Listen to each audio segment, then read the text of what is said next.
Synopsis of the Books of the Bible. Hebrews. By JND Darby. New Testament. Hebrews. Chapter 13. Exhortations relating to the Christian's path here and with the Hebrews in connection with the approaching demolition and judgment of Judaism. Hebrews 13. In this next chapter, there is more than one truth important to notice. The exhortations are as simple as they are weighty, and require but few remarks. They rest in the sphere in which the whole of the epistle does, what relates to the Christian's path as walking here, not what flows from union with Christ in heavenly places. Brotherly love, hospitality, care for those in bonds, the strict maintenance of the marriage tie and personal purity, the avoiding of covetousness, such are the subjects of exhortation, all important and connected with the gracious walk of a Christian, but not drawn from the higher and more heavenly sources and principles of the Christian life as we see in Ephesians and Colossians.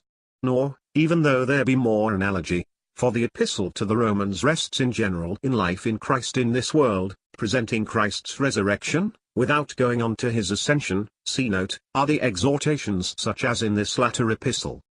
Those which follow connect themselves with the circumstances in which the Hebrews found themselves, and rest on the approaching abolition and judgment of Judaism, from which they had now definitely to separate themselves. Note.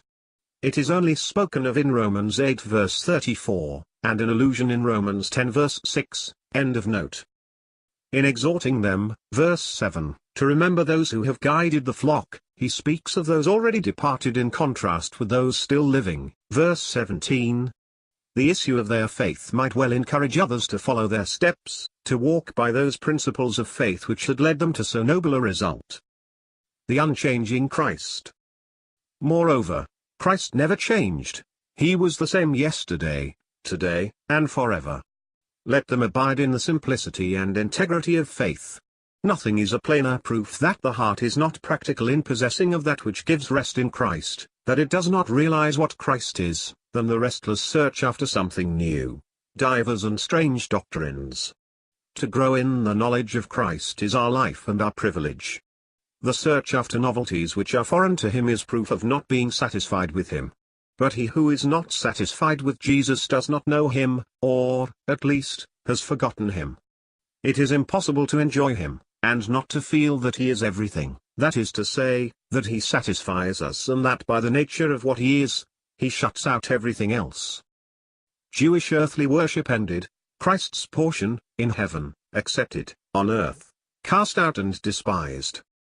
Now with regard to Judaism, in which the Hebrews were naturally inclined to seek satisfaction for the flesh, the apostle goes farther. They were no longer Jews in the possession of the true worship of God, privileged worship in which others had no right to participate. The altar of God belonged now to the Christians. Christians only had a right to it.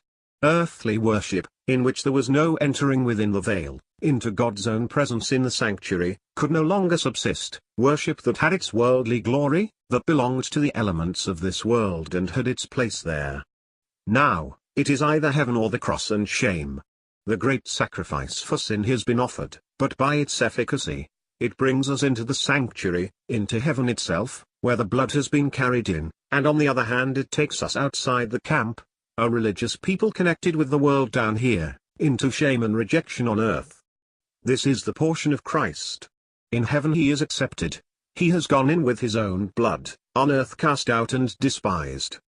A worldly religion, which forms a system in which the world can walk, and in which the religious element is adapted to man on the earth, is the denial of Christianity. Walking on earth as belonging to a heavenly city and seeking only to please the Lord. Here we have no continuing city, we seek the one which is to come. By Christ, we offer our sacrifices of praise and thanksgiving. By sharing also our goods with others, by doing good in every way, we offer sacrifices with which God is well pleased. Verse 16.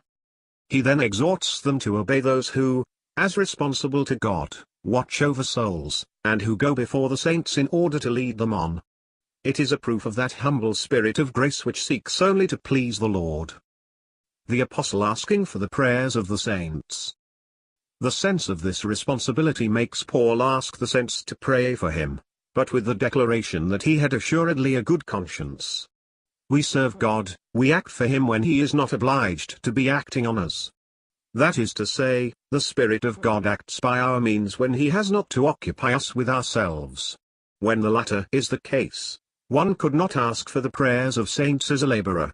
While the Spirit is exercising us in our conscience, we cannot call ourselves laborers of God.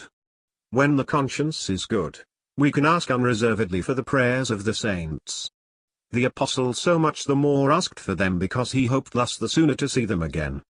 Blessing invoked from the God of peace.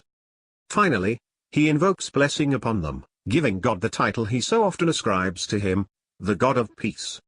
In the midst of exercise of heart with regard to the Hebrews, of arguments to preserve their love from growing cold, in the midst of the moral unsteadiness that enfeebled the walk of these Christians, and their trials in the breaking down of what they considered stable and holy, this title has a peculiarly precious character. In the presence of a risen Christ, an unshakable hope, and unchangeable blessing and an everlasting covenant, the apostles desire. The Spirit sets them also in the presence of a risen Christ, of a God who had founded and secured peace by the death of Christ and had given a proof of it in his resurrection. He had brought Christ again from the dead according to the power of the blood of the everlasting covenant. On this blood, the believing people might build a hope that nothing could shake. For it was not, as at Sinai, promises founded on the condition of the people's obedience, but on the ransom which had been paid, and the perfect expiation of their disobedience. The blessing was therefore unchangeable, the covenant, as the inheritance and the redemption, was everlasting. He prays that the God who had wrought it would work in them to grant them full power and energy for the accomplishment of his will, working himself in them that which was well-pleasing in his sight. Note: the word everlasting is specific, in the epistle to the Hebrews, in contrast with a system which was passing away. It speaks of eternal redemption, eternal inheritance, the eternal Spirit even. End of note.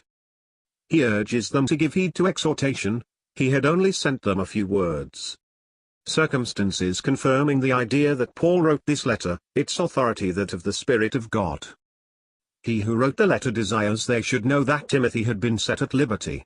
He himself was so already. He was in Italy, circumstances which tend to confirm the idea that it was Paul who wrote this letter, a very interesting point, although in no wise affecting its authority. It is the Spirit of God who everywhere gives his own authority to the Word.